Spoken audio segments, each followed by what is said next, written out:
Good morning, सत श्री अकाल, नमस्कार, आदाब दोस्तों।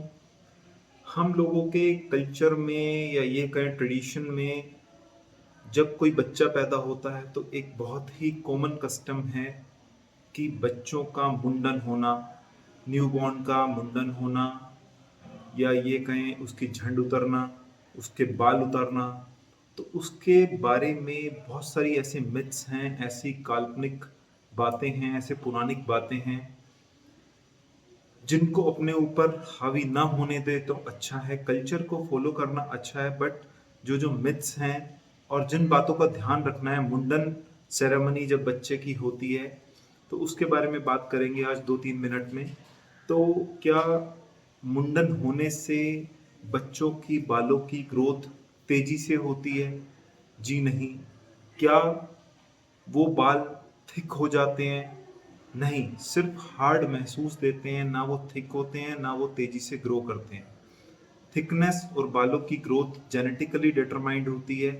हेयर फॉलिकल्स पे मुंडन का कोई फर्क नहीं पड़ता। तो ये मानना बिल्कुल गलत है कि मुंडन हो जाता है तो उससे बाल घने हो जाते हैं, उससे बाल थिक हो जाते हैं, उससे बाल डेंस हो जाते हैं। जी नहीं, ऐसा नहीं है। ये बिल्कुल प्योरली मिथ है। विद टाइम जैसे जैसे बच्चे की एज बढ़ती है, इमेच्योर बाल अपने आप गिरने लगते हैं और अच्छे वाले बाल आने लगते हैं जो मैच्योर बाल होते हैं। This is completely a natural process. Although मुंडन सेरेमनी एक ट्रेडिशनल और कल्चरल इवेंट है, ना कि बालों को घने करने की या बालों को थिक करने की टेक्निक।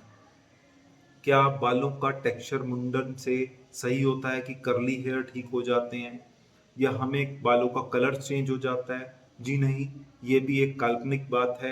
कोई बालों के टेक्सचर पे फर्क नहीं पड़ता, कोई भी किसी भी तरह का बालों पे कलर पे कोई फर्क नहीं पड़ता। क्या मुंडन करने से स्कैल्प क्लीन हो जाता है? जी हाँ, स्कैल्प क्लीननेस क्लीन हो जाता है, ये बात ठीक है।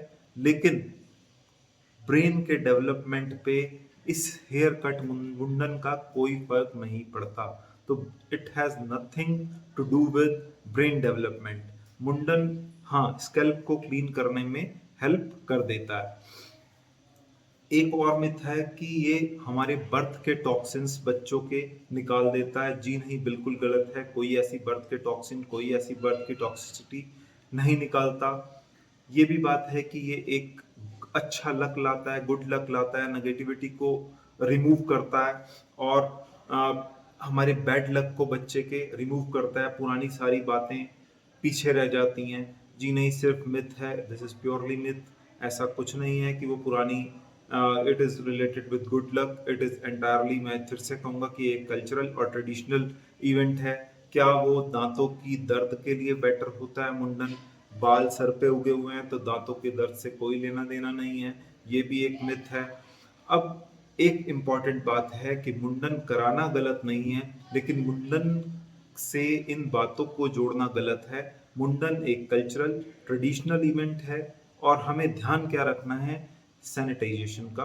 बिल्कुल सफाई से उसका हेयर कट हो बच्चे का, चाहे वो मशीन यूज हो रही है, चाहे वो रेजर यूज हो रहा है। अगर रेजर यूज हो रहा है तो एक sterile fresh new blade use हो। और जब आपका मुंडन बच्चे का हो जाए उसके बाद स्कैल्प को अच्छे से शैम्पू से या सोप से अच्छा सा एक वॉश दे दें। तो सैनिटाइजेशन, हाइजीन और क्लीनलीनेस का ध्यान रखना है। मुंडन कोई ऐसा नहीं है कि वो बालों को थिक कर देता है, डेंस कर देता है, बालों का कलर चेंज कर देता है, क्योंकि हेयर फॉलिकल्स वही हैं, जीन्स वही हैं। सिर्फ एक ट्रेडिशनल और हमारे कल्चर के अकॉर्डिंग मुंडन सेरेमनी है। तो उसके लिए कोई भी मिथ्या धारणा अपने मन में मत धाड़ें। Take care, bye bye.